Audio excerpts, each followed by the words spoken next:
नमस्कार विद्यार्थी मित्रांनो, मी प्रोफेसर श्रीमती शिंदे जेके, रयत शिक्षण संस्थेच्या अण्णासाहेब आवटे कॉलेज मंचर येथे अर्थशास्त्र विषयाचे ज्युनियर कला विभागात अध्यापनाचे कामकाज करत आहे. विद्यार्थी मित्रांनो, आज आपण इयत्ता 12वी अर्थशास्त्र विषयाच्या प्रकरण 7वे राष्ट्रीय उत्पन्न या प्रकरणाची माहिती अभ्यासणार आहोत. विद्यार्थी मित्रांनो, राष्ट्रीय उत्पन्न नॅशनल इन्कम, राष्ट्रीय उत्पन्न या प्रकरणाची माहिती अभ्यासत असताना आपणास प्रथम हे चित्र निरीक्षण करायचं आहे.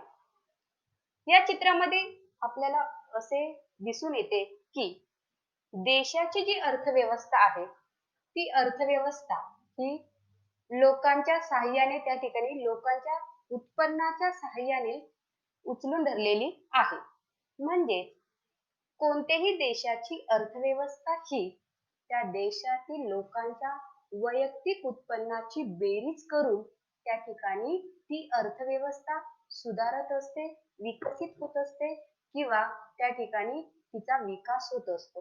हेच आपणास राष्ट्रीय उत्पन्नातील या चित्रातून आपल्याला दिसून येते. तर राष्ट्रीय उत्पन्नाची प्रस्तावना आपण या ठिकाणी अभ्यासणार आहोत.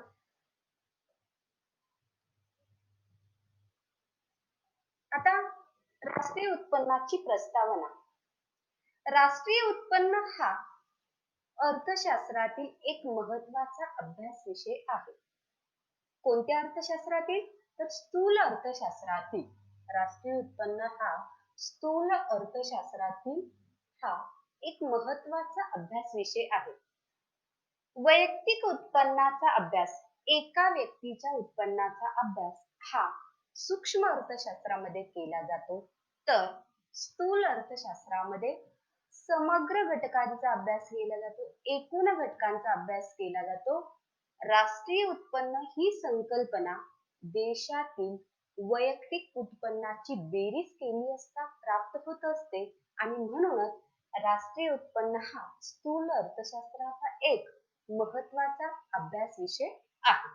देशाच्या अर्थव्यवस्थेमध्ये शेती आणि उद्योग, व्यापार आणि बाजारपेठ, बँका आणि वित्तीय संस्था, विविध विभाग आणि त्यांची कार्यालये इत्यादीचा समावेश होतो. इथे लक्षात घ्या, कोणत्याही देशाच्या अर्थव्यवस्थेमध्ये कशाचा समावेश होतो? तर शेती आणि उद्योग. आपणास माहित आहे, शेतीमधून आणि उद्योगामधून शेती ही प्राथमिक क्षेत्रामध्ये समाविष्ट होतं. त्यानंतर उद्योग असेल, हे उद्योग द्वितीय क्षेत्रामध्ये समाविष्ट होतात. त्याचप्रमाणे व्यापार आणि बाजारपेठा या त्या ठिकाणी द्वितीय क्षेत्रामध्ये समाविष्ट होतात किंवा बँका असेल आणि वित्तीय संस्था असेल या तृतीय क्षेत्रामध्ये समाविष्ट होतात. विविध विभाग आणि त्यांची कार्यालये इत्यादीचा समावेश त्या ठिकाणी राष्ट्रीय उत्पन्न मिळवून देण्यामध्ये महत्त्वाचा आहे. कोणतीही देशाची अर्थव्यवस्थेची प्रगती त्या देशातील राष्ट्रीय उत्पन्नावर अवलंबून असते. देशाचं राष्ट्रीय उत्पन्न जास्त आहे याचा अर्थ त्या देशाची प्रगती होत आहे.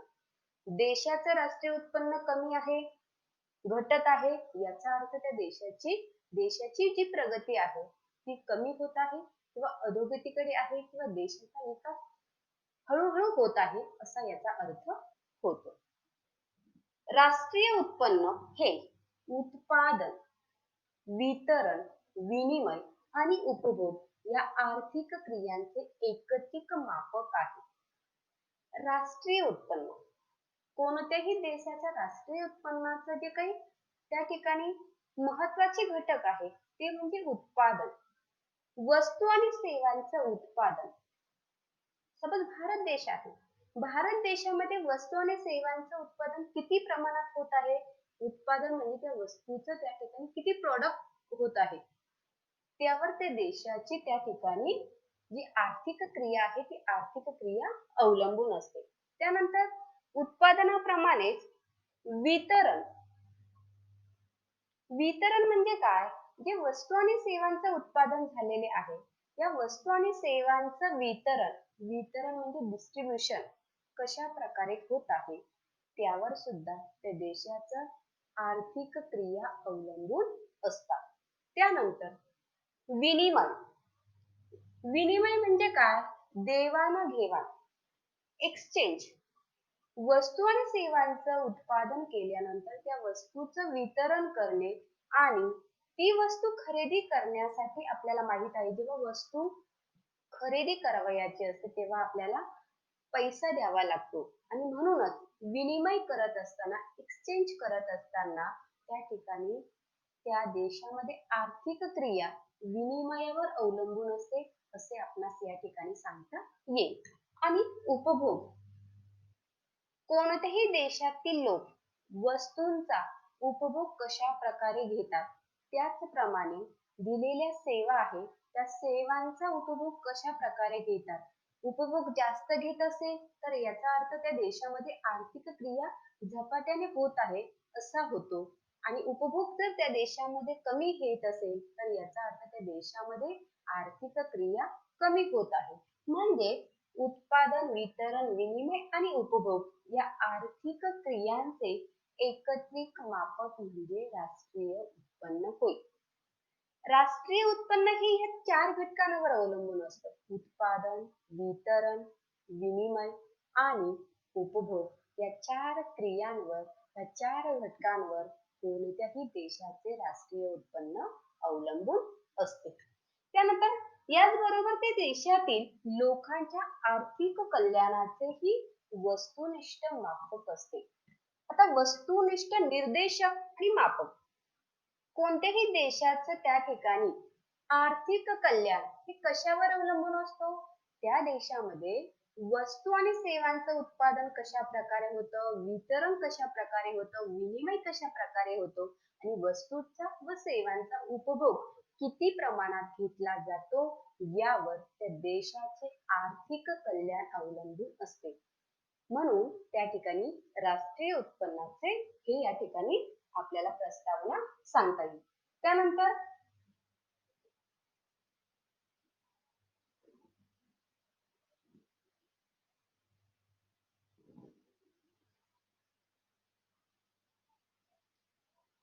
प्रस्तावनेमध्ये सांगितलेलं आहे की भारतामध्ये राष्ट्रीय उत्पन्न ही संकल्पना कशा प्रकारे विकसित झाली. सर्वात प्रथम भारतात 1949 मध्ये 1949 मध्ये राष्ट्रीय उत्पन्न समितीची स्थापना करण्यात आली. त्या अगोदर 1947 मध्ये भारताला स्वातंत्र्य मिळाले, त्या अगोदर भारतामध्ये राष्ट्रीय उत्पन्नाचं मोजमाप केलं जात नसे. 1949 मध्ये भारताला स्वातंत्र्य मिळाल्यानंतर 1949 मध्ये राष्ट्रीय उत्पन्न समितीची स्थापना केली आणि त्या ठिकाणी भारत सरकारने राष्ट्रीय उत्पन्नाच्या नियमित संकलनाला, संकलन म्हणजे गोळा करणे, माहिती गोळा करणे, कशा संदर्भात? राष्ट्रीय उत्पन्ना संदर्भात माहिती गोळा करणे, नियमित संकलनाला सुरुवात केली. सद्यस्थितीत केंद्रीय सांख्यिकीय संघटना, तिला CSO असे म्हटले जाते. CSO म्हणजे काय? सेंट्रल स्टॅटिस्टिक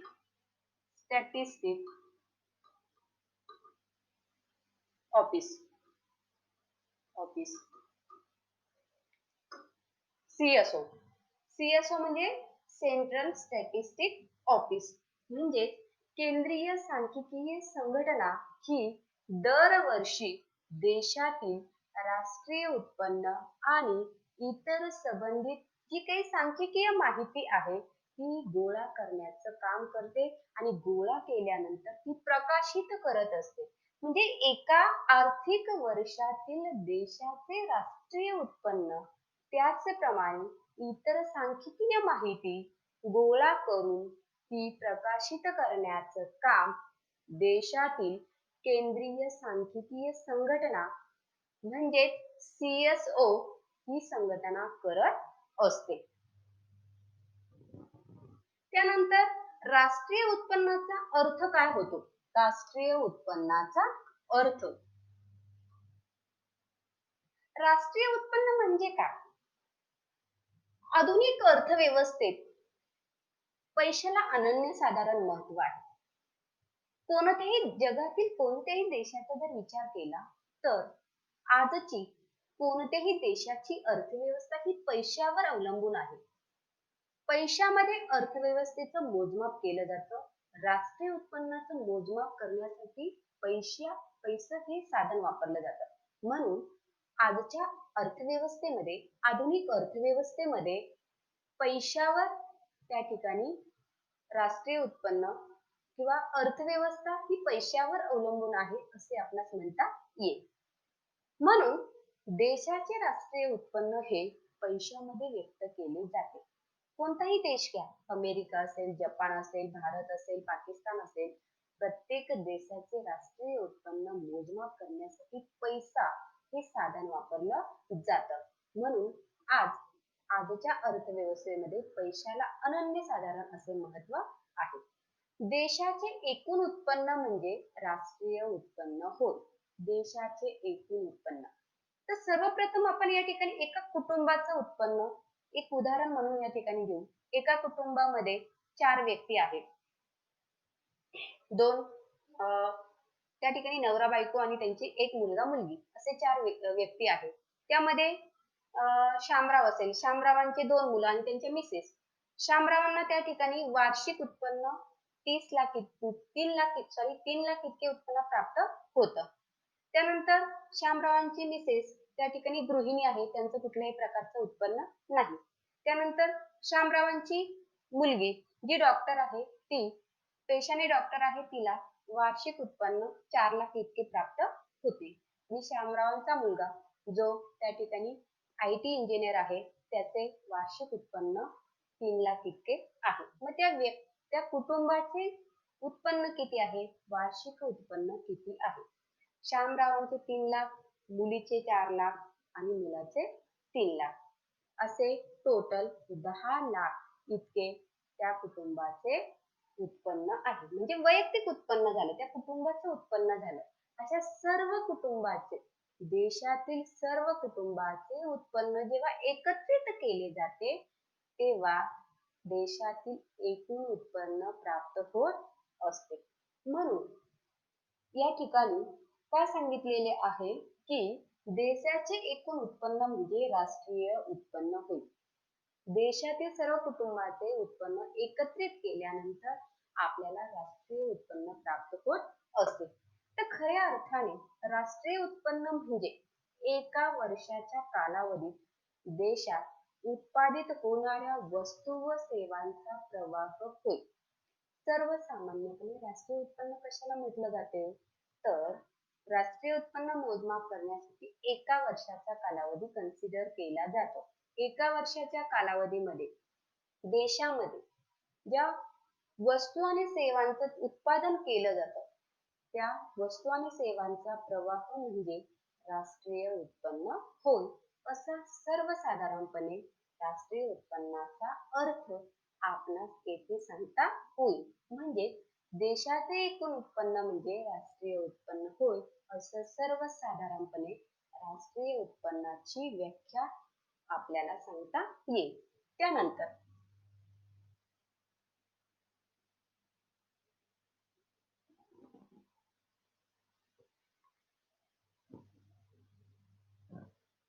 राष्ट्रीय उत्पन्नाच्या व्याख्या.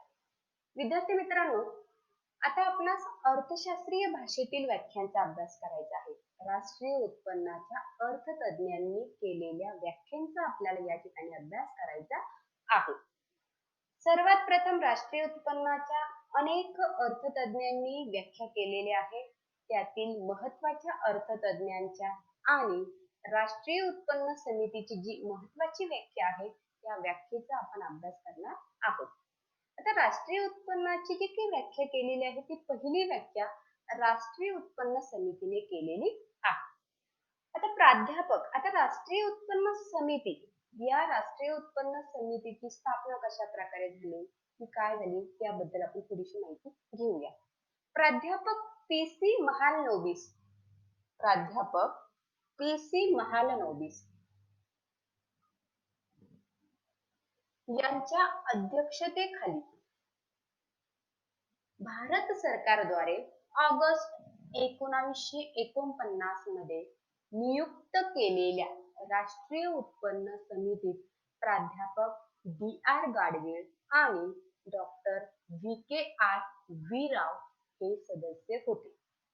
लक्षात घ्या, सर्वात प्रथम पी सी महालनोबिस यांच्या अध्यक्षतेखाली भारत सरकारने राष्ट्रीय उत्पन्न समितीची त्या ठिकाणी स्थापना केलेली आहे.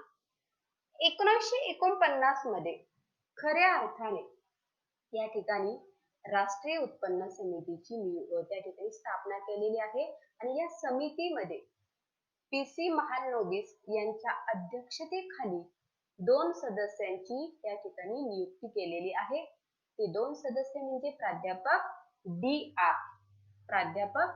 डी आर गाडगीळ आणि doctor V K R V Rao हे सदस्य राष्ट्रीय उत्पन्न समितीमध्ये समाविष्ट करण्यात आलेले होते. आता बघा, इथे चित्र दाखवलेले आहे. P C Mahalanobis, V K R V Rao आणि डी आर गाडगीळ यांची ही चित्र आहेत. या चित्राद्वारे आपल्याला या राष्ट्रीय उत्पन्न समितीचे अध्यक्ष आणि सदस्य यांची आपल्याला माहिती लक्षात येईल. त्यानंतर राष्ट्रीय उत्पन्न समितीने केलेली व्याख्या. आता राष्ट्रीय उत्पन्न समितीने व्याख्या केलेली आहे ती राष्ट्रीय उत्पन्न समिती ही भारतातील आहे. या समितीने केलेली व्याख्या, राष्ट्रीय उत्पन्न म्हणजे एखाद्या विशिष्ट कालखंडात निर्माण करण्यात आलेल्या वस्तू आणि सेवांचे दुहेरी मोजदाद होऊ न देता केलेले मापन होय. आता या व्याख्येमध्ये एक त्या ठिकाणी महत्वाची शब्द या ठिकाणी दिलेला आहे, दुहेरी मोजदाद. दुहेरी मोजदाद म्हणजे काय? दुहेरी म्हणजे दोनदा, मोजदाद म्हणजे मोजणी. राष्ट्रीय उत्पन्न हे त्या ठिकाणी मोजत असताना त्याची दोनदा मोजणी होणार नाही याची काळजी राष्ट्रीय उत्पन्न समितीने घेतलेली आहे. राष्ट्रीय उत्पन्न समितीने त्यांच्या व्याख्यामध्ये असे सांगितलेले आहे की राष्ट्रीय उत्पन्न म्हणजे काय, तर एखाद्या विशिष्ट कालखंडात, विशिष्ट कालखंड म्हणजे तो कालखंड एका वर्षाचा असतो.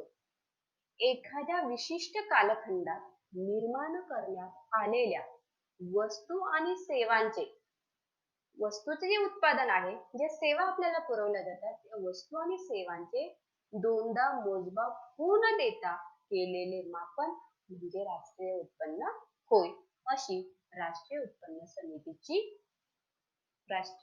समितीने केलेली व्याख्या या ठिकाणी आपल्याला सांगता येईल.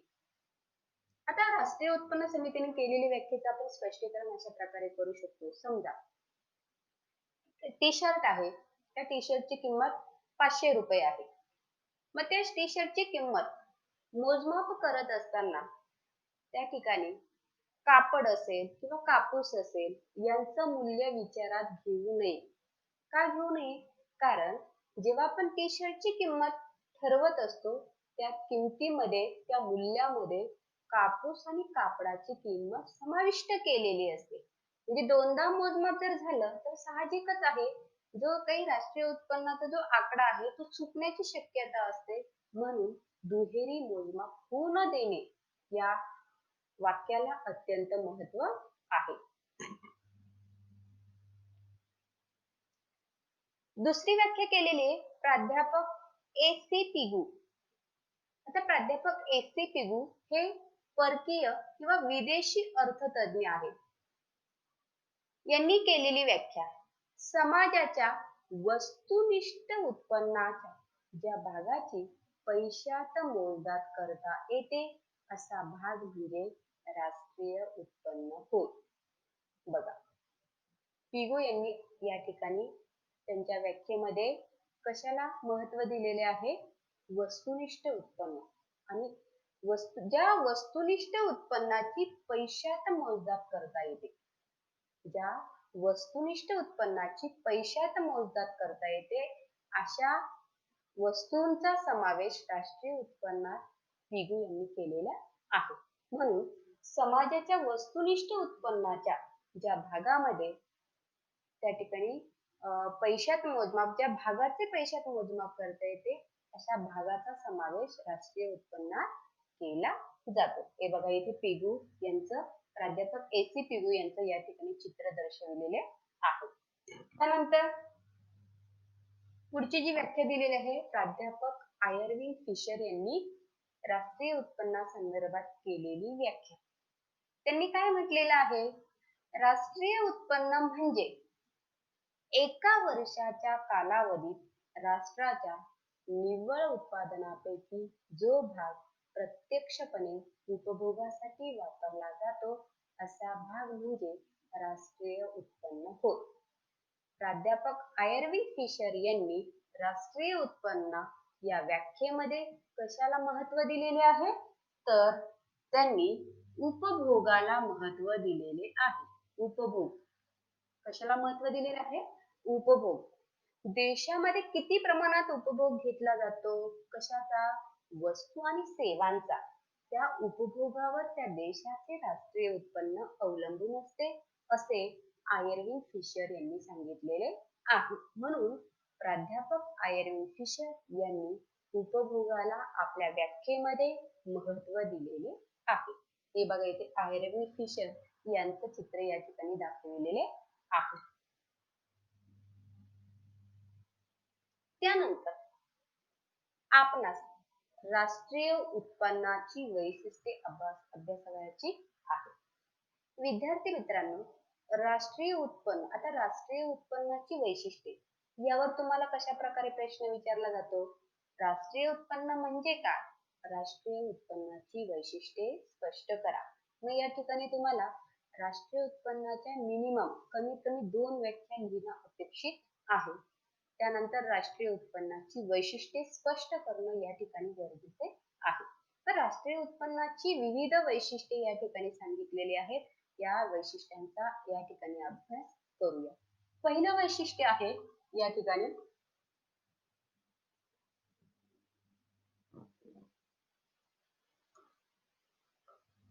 पहिलं वैशिष्ट्य या ठिकाणी सांगितलेलं आहे, स्थूल आर्थिक संकल्पना. स्थूल आर्थिक संकल्पना. राष्ट्रीय उत्पन्न ही स्थूल आर्थिक संकल्पना आहे. विद्यार्थी मित्रांनो, इथे लक्षात घ्या, आपण अर्थशास्त्रातील 12वीच्या पहिल्या प्रकरणामध्ये अभ्यास केला आहे सूक्ष्म अर्थशास्त्र आणि स्थूल अर्थशास्त्र. सूक्ष्म अर्थशास्त्रामध्ये कशाचा अभ्यास केला जातो? सूक्ष्म अर्थशास्त्रामध्ये वैयक्तिक घटकाचा अभ्यास केला जातो, तर स्थूल अर्थशास्त्रामध्ये समग्र घटकांचा अभ्यास केला जातो. मग समग्र घटक म्हणजे काय? एकूण घटक. समग्र याचा अर्थ होतो एकूण. एकूणांचा अभ्यास ज्या अर्थशास्त्रामध्ये केला जातो त्याला म्हटलं जातं स्थूल अर्थशास्त्र. राष्ट्रीय उत्पन्नाचा अभ्यास स्थूल अर्थशास्त्रामध्ये केला जातो. म्हणजे इथे आपल्याला लक्षात येईल की या ठिकाणी आपण स्थूल अर्थशास्त्राच्या अभ्यासाला सुरुवात केलेली आहे. आता स्थूल अर्थशास्त्र, विद्यार्थी मित्रांनो, राष्ट्रीय स्थूल अर्थशास्त्रामध्ये एका व्यक्तीचा किंवा वैयक्तिक उत्पन्नाचा अभ्यास केला जात नाही, तर देशातील एकूण राष्ट्रीय उत्पन्नाचे प्रतिनिधित्व करणारा जो घटक आहे, एकूण राष्ट्रीय उत्पन्न, त्या उत्पन्नाचे प्रतिनिधित्व करणाऱ्या राष्ट्रीय उत्पन्नाचा अभ्यास स्थूल अर्थशास्त्रामध्ये केला जातो. म्हणून राष्ट्रीय उत्पन्न ही संकल्पना स्थूल आर्थिक संकल्पनेशी निगडित आहे, संबंधित आहे, असे आपणास या ठिकाणी सांगता येईल. समग्र घटकांचा, समुच्चयाचा, मोठ्या घटकांचा अभ्यास स्थूल अर्थशास्त्रामध्ये केला जातो. राष्ट्रीय उत्पन्नामध्ये आपणास माहित आहे, देशातील एकूण वस्तू आणि सेवांचं जे अंतिम मूल्य असतं त्याचा अभ्यास या ठिकाणी केला जातो, त्याचं त्या ठिकाणी मोजमाप केलं जातं. म्हणून राष्ट्रीय उत्पन्न ही संकल्पना स्थूल आर्थिक संकल्पना म्हणून गणली जाते. हे पहिलं वैशिष्ट्य या ठिकाणी सांगता येईल. दुसरं वैशिष्ट्य या ठिकाणी सांगितलेले आहे, राष्ट्रीय उत्पन्नात अंतिम वस्तू व सेवांचे मूल्य विचारात घेतले जाते. दुहेरी मोजमाप टाळण्यासाठी वस्तू आणि सेवांचे जे अंतिम मूल्य आहे, या अंतिम मूल्याचा अभ्यास राष्ट्रीय उत्पन्नात केला जातो किंवा विचार राष्ट्रीय उत्पन्नात केला जातो. आता लक्षात घ्या, राष्ट्रीय उत्पन्नात अंतिम वस्तू आणि सेवांचे मूल्य विचारात घेतले जाते.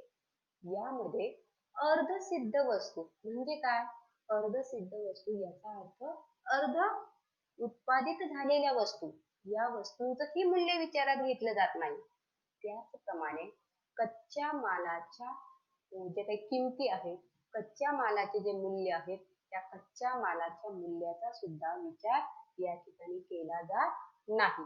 म्हणजे राष्ट्रीय उत्पन्नात अंतिम वस्तू आणि सेवांचे मूल्य लक्षात घेतले जाते. उदाहरणार्थ, एखादे शर्ट आहे, शर्टाची किंमत ठरवत असताना त्या ठिकाणी कापूस असेल, कापड असेल, या किमतींचा मूल्याचा विचार केला जात नाही.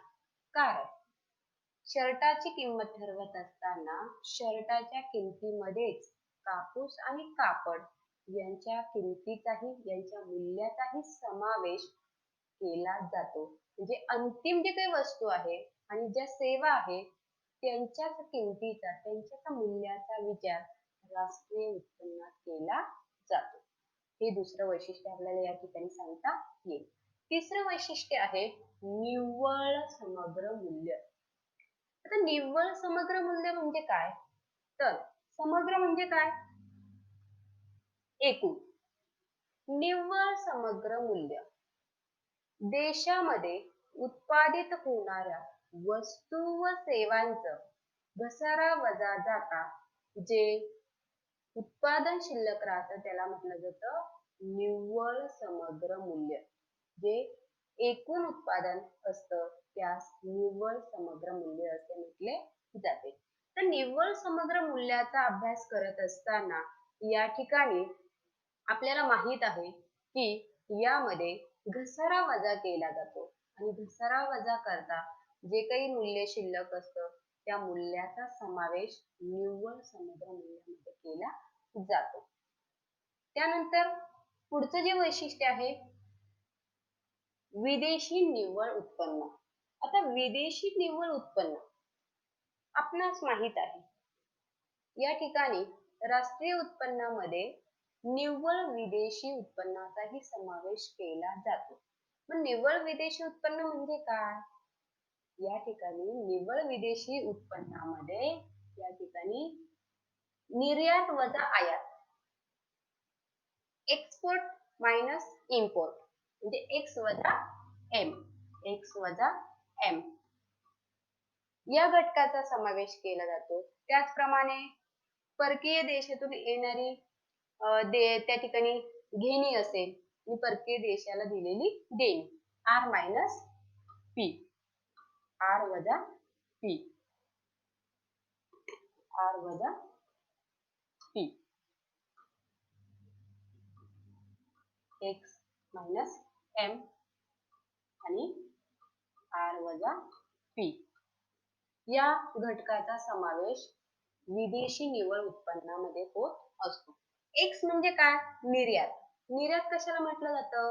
जेव्हा आपल्या देशातील वस्तू आणि सेवांचे जे उत्पादन केलेले आहे ते उत्पादन परकीय देशांना परदेशामध्ये, विदेशामध्ये जर विक्री करण्यासाठी नेलं तर त्याला म्हटलं जातं त्या वस्तूची निर्यात करणे. आपल्या देशातील वस्तू व सेवा इतर देशांना पुरविणे, त्यातून आपल्याला परकीय चलन प्राप्त होत असते, त्याला म्हटलं जातं एक्सपोर्ट.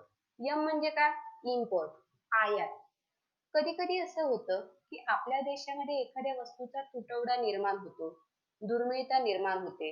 मग अशा परिस्थितीमध्ये आपल्याला इतर देशातून, ज्या देशामध्ये त्या वस्तूचं उत्पादन मोठ्या प्रमाणात झालेलं आहे अशा देशामधून त्या वस्तूचं त्या ठिकाणी आयात करावी लागते. म्हणजे इतर देशातून ही वस्तू आपल्या देशामध्ये विक्री केली जाते, आणली जाते, म्हणजे त्या ठिकाणी इम्पोर्ट. मग निर्यातीमधून आयात वजा करणे. आपल्याला माहित आहे, निर्यातीतून आपल्याला परकीय चलन प्राप्त होतं. आयातीतून मात्र आपलं चलन जे आहे, भारतीय चलन, ते भारतीय चलन इतर देशाला द्यावे लागते. म्हणून कोणत्याही देशाच्या दृष्टीने निर्यात ही फायद्याची असते, जमेची असते. आयात ही नुकसानकारक असते किंवा तोट्याची असते. त्यातून आपले चलन इतर देशाला दिले जाते. म्हणून विदेशी निव्वळ उत्पन्न, निर्यातीतून आयात वजा करणे, यातून जे उत्पन्न प्राप्त होतं ते विदेशी निव्वळ उत्पन्न. त्यानंतर आर वजा पी म्हणजे काय, आपल्याला माहित आहे.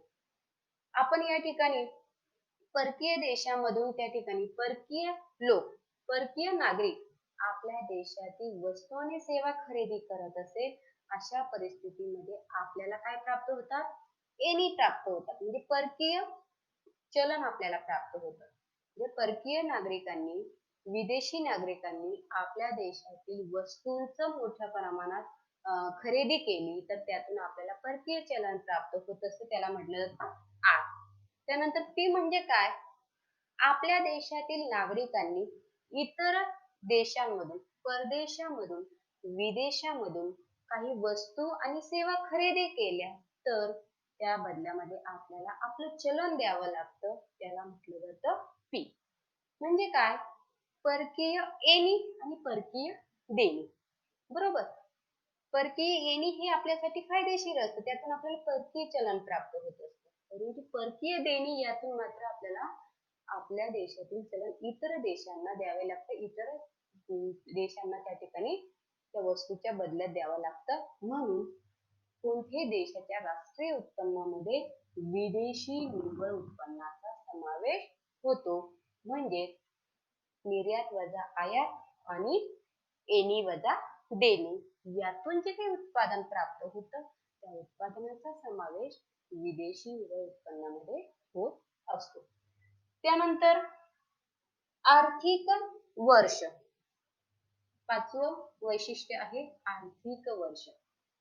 विद्यार्थी मित्रांनो लक्षात घ्या, एक शैक्षणिक वर्ष प्रत्येक त्या ठिकाणी वर्ष ठरवत असताना कोणत्याही देशामध्ये एक शैक्षणिक वर्ष असतं, त्याचप्रमाणे एक कालनिर्णय वर्ष असतं. आपल्याला माहित आहे, शैक्षणिक वर्ष म्हटल्यानंतर जून ते एप्रिल असं शैक्षणिक वर्ष कन्सिडर केलेले आहे.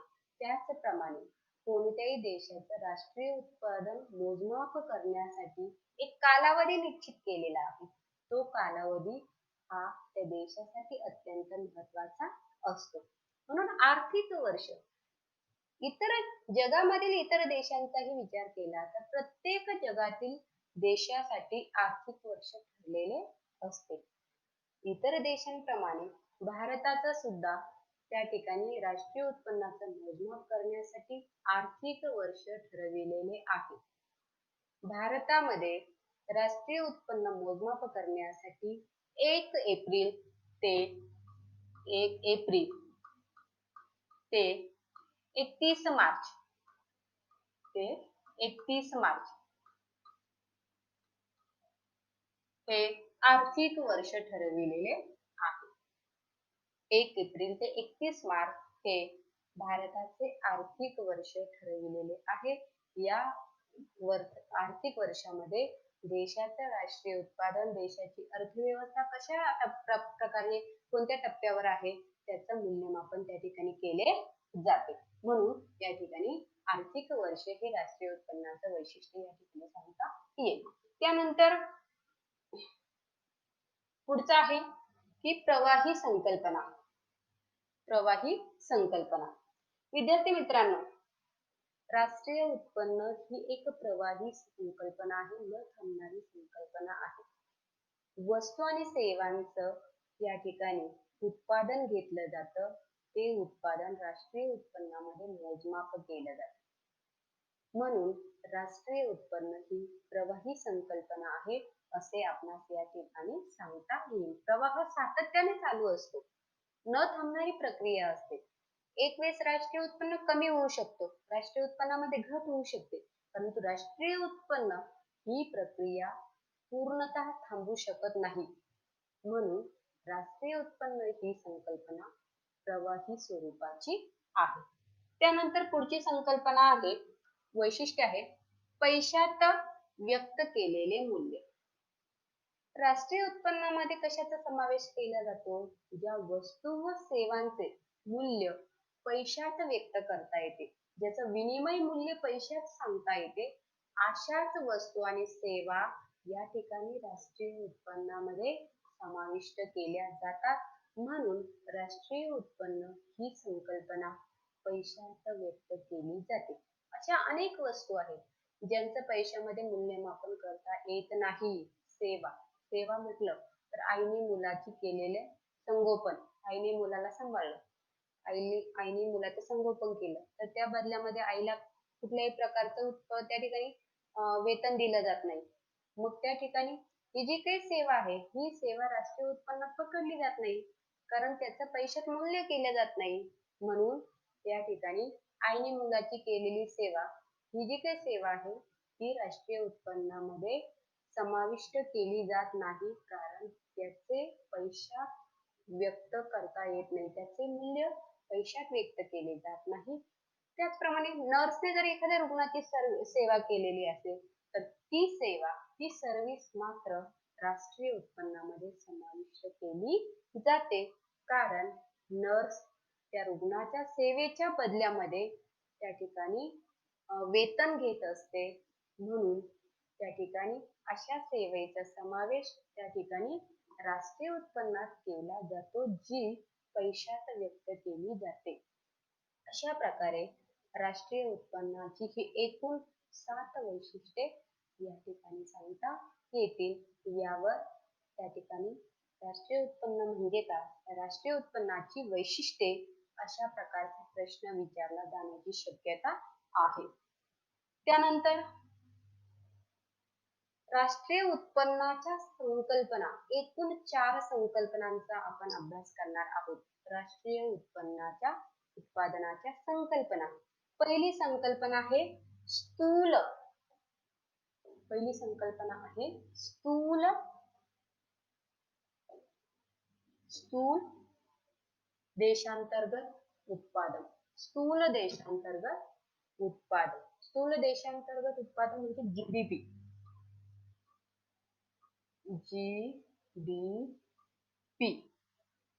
जीडीपी म्हणजे काय? ग्रॉस डोमेस्टिक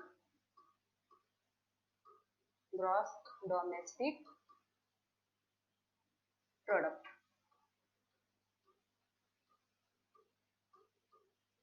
स्थूल देशांतर्गत उत्पादन म्हणजे काय? GDP. For the year 2021 as a whole, real GDP growth is also estimated to be negative. Reserve बँकेचे गव्हर्नर शक्तिकांत दास यांचं हे वक्तव्य आता अर्थातच अख्ख्या देशाची काळजी वाढवणारं असंच हे वक्तव्य आहे. कारण देशाचा विकास दर निगेटिव्ह म्हणजे शून्याच्याही खाली जाऊ शकतो असं ते म्हणतायत.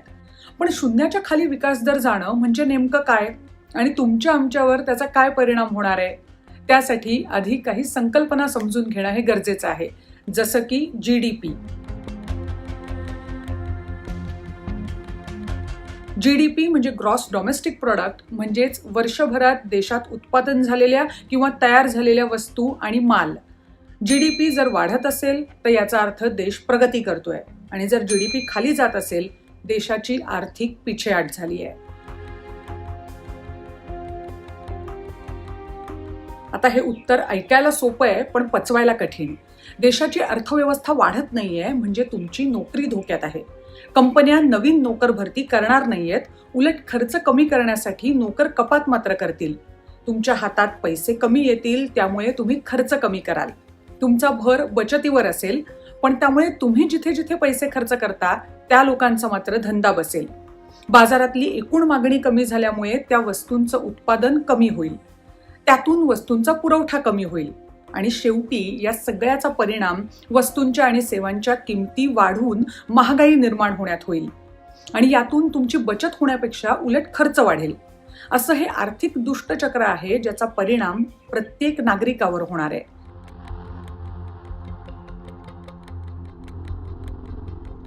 तज्ज्ञांच्या मते जीडीपी आकडे किंवा विकास दर घटण्यासाठी लॉकडाऊन जबाबदार आहे. कोविडच्या उद्रेकामुळे देशभरात सध्या उद्योगधंदे मोठ्या प्रमाणावर बंद आहेत आणि आर्थिक घडीच विस्कळीत झाली आहे. तिचे पडसाद विकास दर कमी होण्यात होणार आहेत. आता हळूहळू आपण अनलॉकिंगला सुरुवात केली आहे, पण आर्थिक गाडा रुळावर यायला अजूनही वेळच लागेल. पण अर्थव्यवस्थेच्या या घसरणीला एकटा कोविड जबाबदार आहे का? याचं उत्तर मात्र नकारार्थीच द्यावं लागेल. कोविडचं आक्रमण होण्यापूर्वीच देशाच्या अर्थव्यवस्थेचा विकास दर घसरायला सुरुवात झालेली होती. आकडेवारी असंच सांगते की मागच्या 4 वर्षांमध्ये भारतीय अर्थव्यवस्था ही मंदावलेली आहे. 2016 आणि 17 मध्ये जीडीपी विकास दर 8.3% इतका होता आणि आता 2019-20 मध्ये तोच 4.2% येऊन पोहोचलाय. आता महत्वाचं म्हणजे या अवस्थेतून भारतीय अर्थव्यवस्थेला जर काढायचं असेल तर काय करायचं?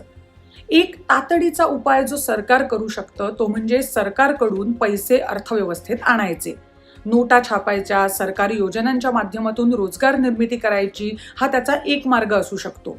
हे होतं जीडीपीच्या आकड्यांबद्दल. हा व्हिडिओ तुम्हाला कसा वाटला खाली कमेंट बॉक्समध्ये कमेंट लिहून आम्हाला जरूर कळवा आणि अशाच माहितीपूर्ण व्हिडिओसाठी BBC मराठीच्या YouTube चॅनलला सबस्क्राईब करायला विसरू नका.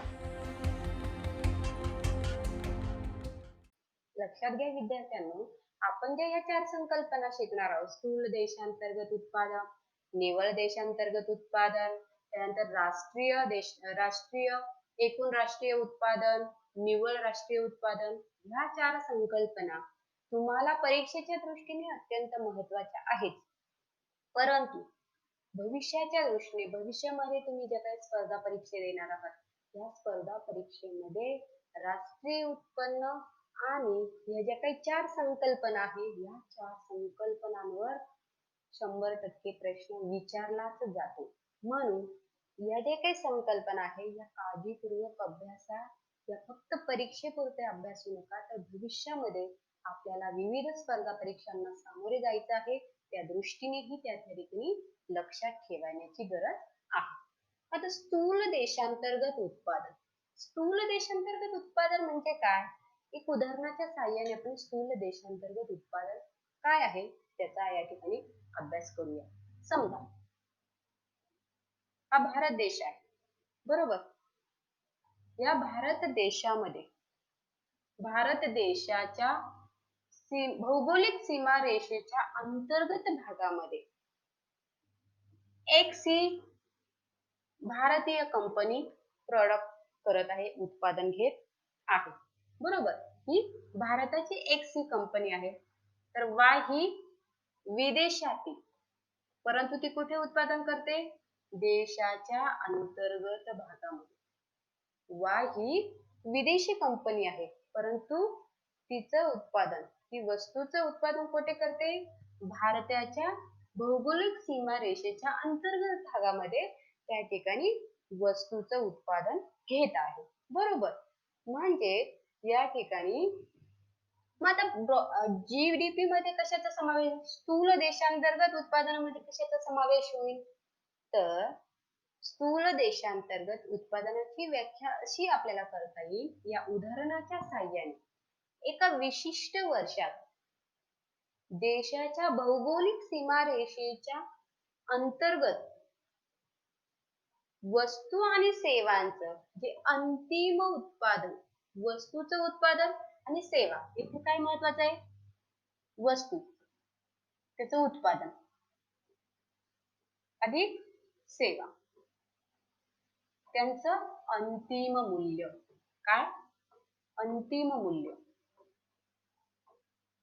अंतिम मूल्य म्हणजे स्थूल देशांतर्गत उत्पादन होय.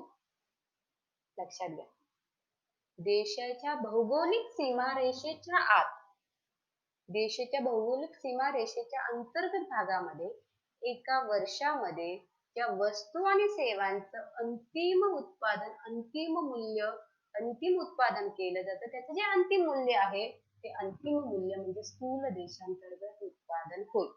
मग स्थूल देशांतर्गत उत्पादन किंवा जीडीपी मध्ये ही जी काही भारताची कंपनी आहे जी देशाच्या अंतर्गत भागामध्ये उत्पादन करते तिचाही समावेश होईल. आणि विदेशाची कंपनी आहे परंतु ती कुठे उत्पादन करते, ती कुठे प्रोडक्ट घेते, भारताच्या आत, देशाच्या भौगोलिक सीमेच्या आतमध्ये त्या ठिकाणी ती उत्पादन करते, म्हणून तिचाही समावेश त्या ठिकाणी जीडीपी मध्ये करता येईल. म्हणून स्थूल देशांतर्गत उत्पादनामध्ये भौगोलिक सीमारेषेच्या अंतर्गत भागामध्ये भलेही परकीय नागरिक जर त्या ठिकाणी उत्पादन घेत असेल, परंतु भारतात राहून परकीय नागरिक जर उत्पादन घेत असेल तर त्यांचाही समावेश जीडीपी मध्ये केला जातो. आले लक्षात? हे उदाहरणाच्या साहाय्याने आपण या ठिकाणी लक्षात घेतलेले आहे. मग आता जीडीपी म्हणजे काय? स्थूल देशांतर्गत उत्पादन. त्याची अर्थशास्त्रीय व्याख्या आपण या ठिकाणी बघूया. दिलेल्या वर्षात कोणत्याही वस्तूचं उत्पादन जेव्हा आपण त्या ठिकाणी कन्सिडर करत असतो किंवा मोजमाप करत असतो, तेव्हा एक विशिष्ट कालावधी लक्षात घेतला जातो. कोणता कालावधी? तर त्या ठिकाणी तो एका वर्षाचा. दिलेल्या वर्षात देशाच्या भौगोलिक सीमारेषेच्या आत.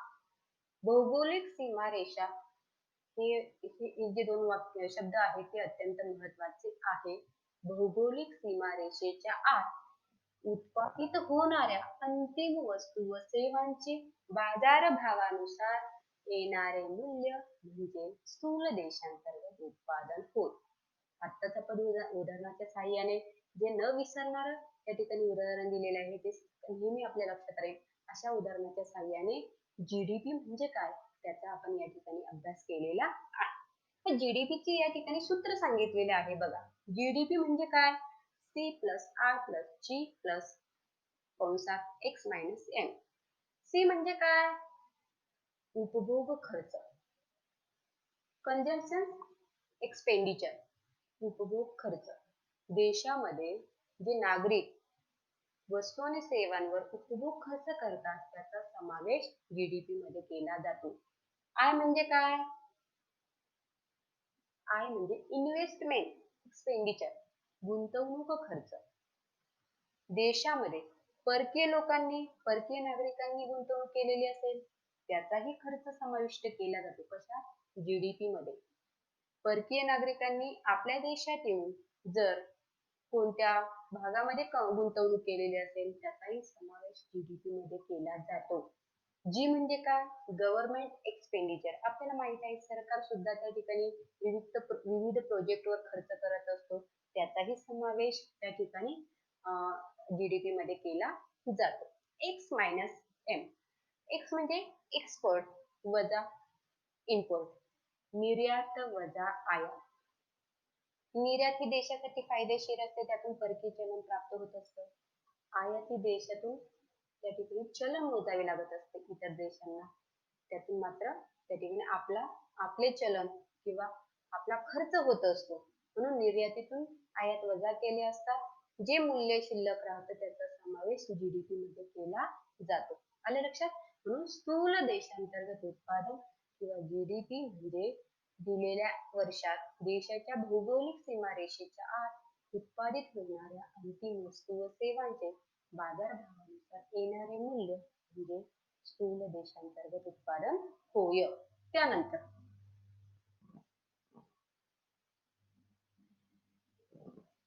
निव्वळ देशांतर्गत उत्पादन. आता जीडीपी बघितला, आता इथे काय आहे? निव्वळ एनडीपी. एनडीपी म्हणजे काय? नेट. एनडीपी म्हणजे net domestic product. Net domestic product. आता आपण मगाचच एक उदाहरण घेऊया. निव्वळ देशांतर्गत उत्पादन म्हणजे काय? समजा हा भारत देश आहे. या भारत देशामध्ये एक्स ही भारतीय कंपनी वस्तूचं उत्पादन घेते, वाय ही विदेशी कंपनी वस्तूचं उत्पादन घेते, परंतु ती भारताच्या भौगोलिक सीमारेषेच्या अंतर्गत भागामध्ये. बरोबर? मग या ठिकाणी या कंपन्या असेल, या कंपन्या वस्तूचं उत्पादन घेत असताना त्या ठिकाणी त्यांना काही त्या ठिकाणी खर्च करावा लागत असतो. निव्वळ देशांतर्गत उत्पादन म्हणजे याचा अर्थ एका विशिष्ट वर्षामध्ये वस्तू आणि सेवांचं त्या ठिकाणी उत्पादन घेत असताना ज्यावेळेस जीडीपी मधून डिप्रेसिएशन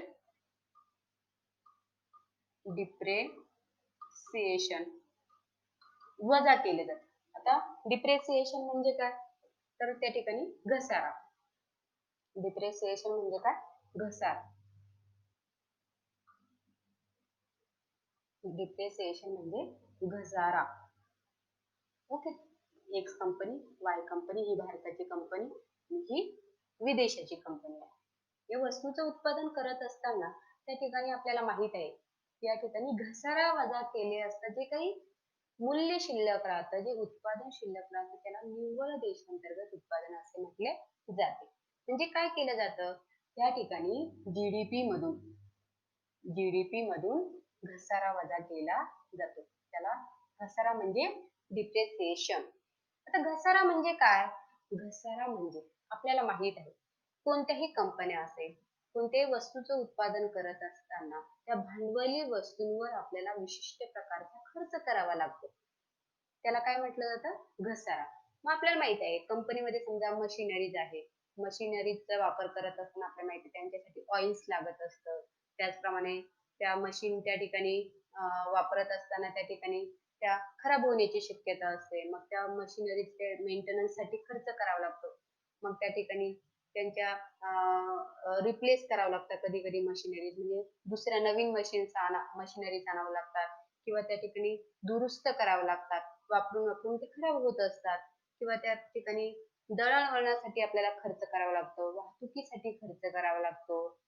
हा जो खर्च आहे त्या खर्चाला घसारा असे म्हटले जाते. भांडवली वस्तूंवर जे मूल्य खर्च केले जाते त्याला घसारा असे म्हटले जाते.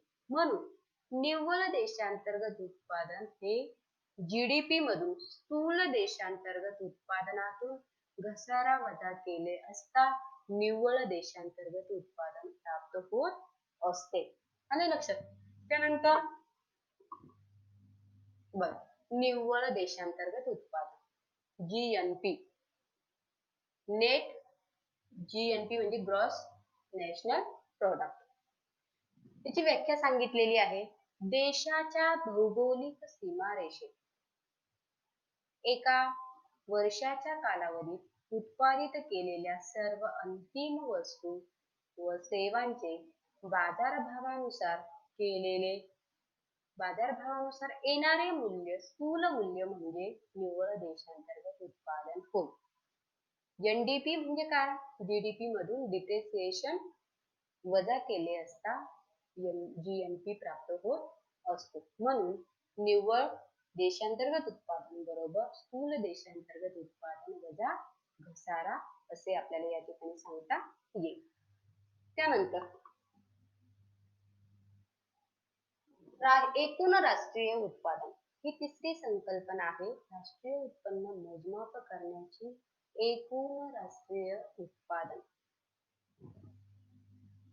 एकूण राष्ट्रीय उत्पादन,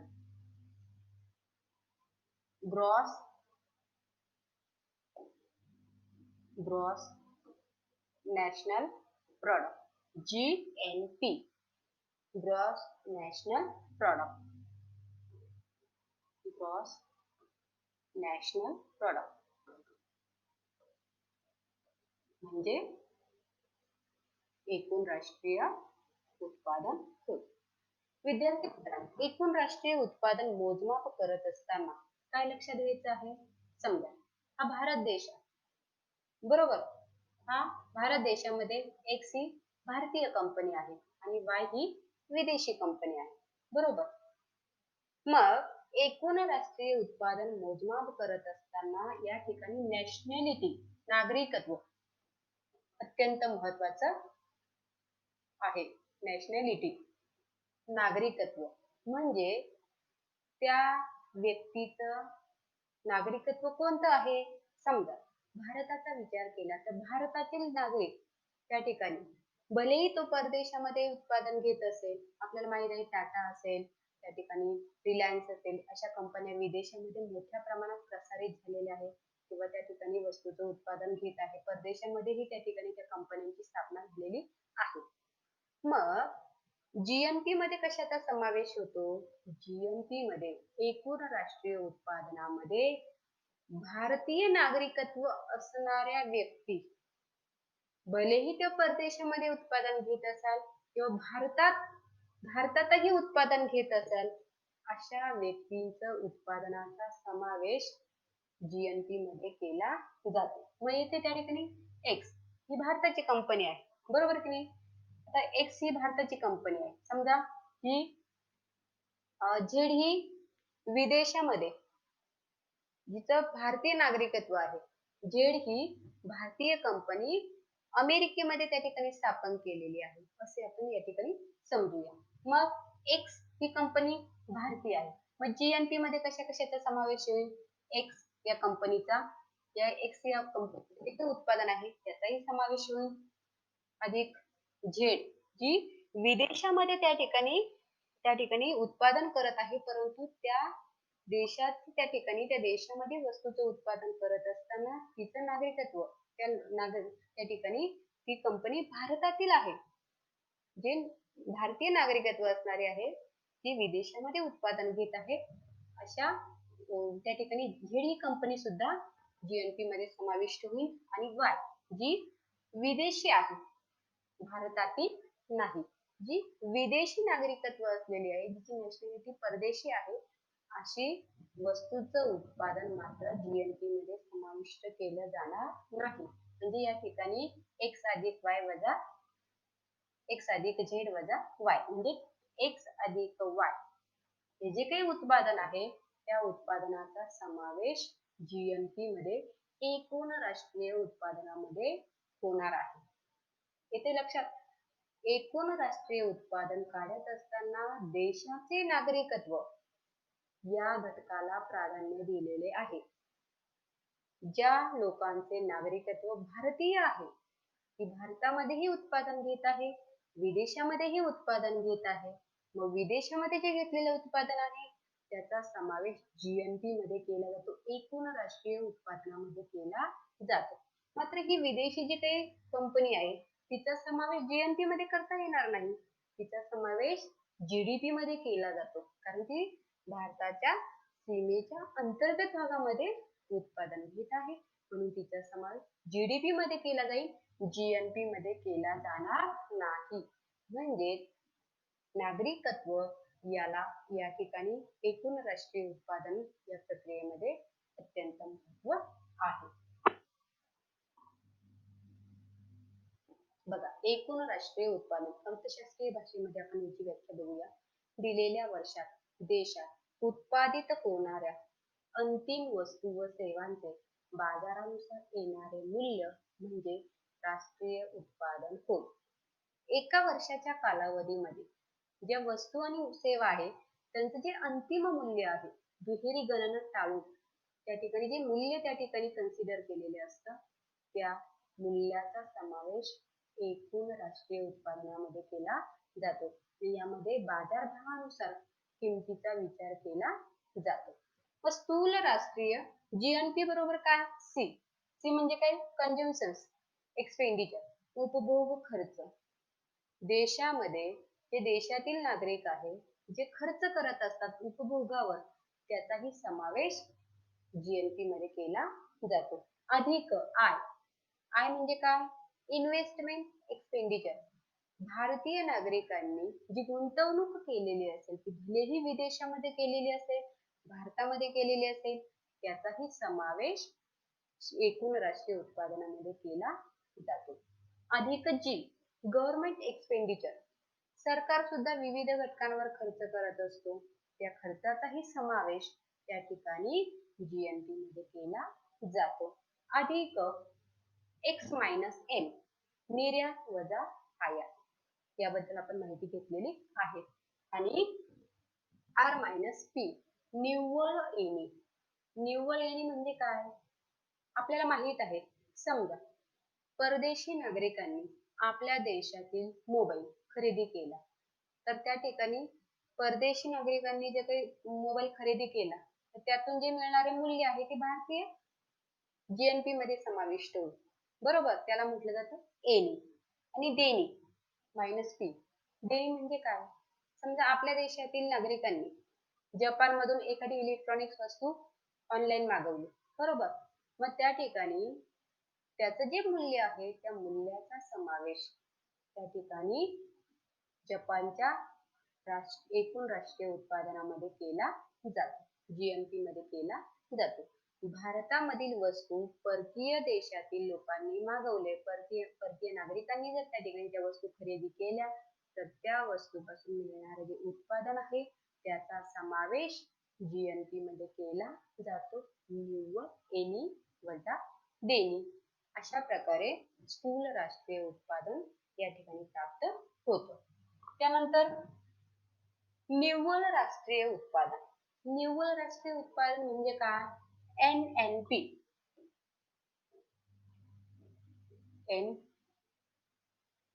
NNP net national product. Net national product देशातील एका वर्षामध्ये जे देशातील नागरिकांनी वस्तूचं उत्पादन आणि सेवा याच्यातून जे निव्वळ उत्पादन प्राप्त झालेले असतं त्याचा समावेश निव्वळ राष्ट्रीय उत्पादनामध्ये केला जातो. समजा हा भारत देश आहे, एक सी भारताची कंपनी आहे आणि वाय ही विदेशी कंपनी आहे, बरोबर. तर वायचा इथे संबंध नाहीये, बरोबर. मग आता या ठिकाणी भारतामध्ये ज्या भारतीय नागरिकत्व असणाऱ्या ज्या काही लोक आहेत, नागरिक आहेत, त्यांनी जे वस्तूचं उत्पादन केलेलं आहे, भलेही ती परदेशामध्ये राहून त्या ठिकाणी उत्पादन केलेले असेल त्याचा समावेश त्या ठिकाणी निव्वळ राष्ट्रीय उत्पादनामध्ये केला जातो. मात्र घसारा वजा जाता जे राष्ट्रीय उत्पादन प्राप्त होतं त्याला निव्वळ राष्ट्रीय उत्पादन असे म्हटले जाते. पण निव्वळ राष्ट्रीय उत्पादन म्हणजे काय? डीएनपी मधून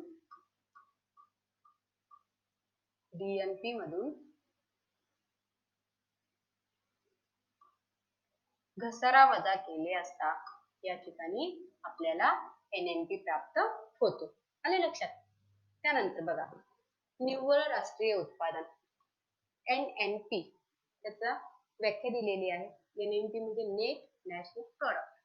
निव्वळ राष्ट्रीय उत्पादन म्हणजे एका वर्षात देशात उत्पादित झालेल्या निव्वळ वस्तू व सेवांचे उत्पादन म्हणजे त्या ठिकाणी निव्वळ राष्ट्रीय उत्पादन होय. आले लक्षात? मग या ठिकाणी आपल्या असे लक्षात येईल की निव्वळ राष्ट्रीय उत्पादन काढण्यासाठी ग्रॉस नॅशनल प्रोडक्ट मधून डिप्रिसिएशन वजा केलं जातं, म्हणजे त्या ठिकाणी स्थूल, या ठिकाणी काय केलं जातं?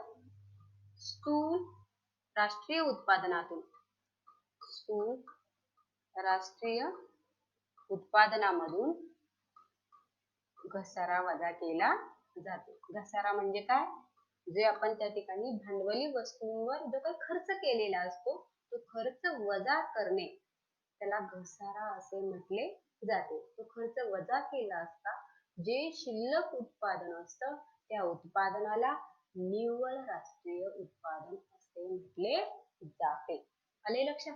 म्हणजे अशा प्रकारे निव्वळ राष्ट्रीय उत्पादन याची व्याख्या आपल्याला या ठिकाणी करता येईल. एका विशिष्ट वर्षात देशात उत्पादित होणाऱ्या निव्वळ वस्तू व सेवांचे उत्पादन म्हणजे निव्वळ राष्ट्रीय उत्पादन होय.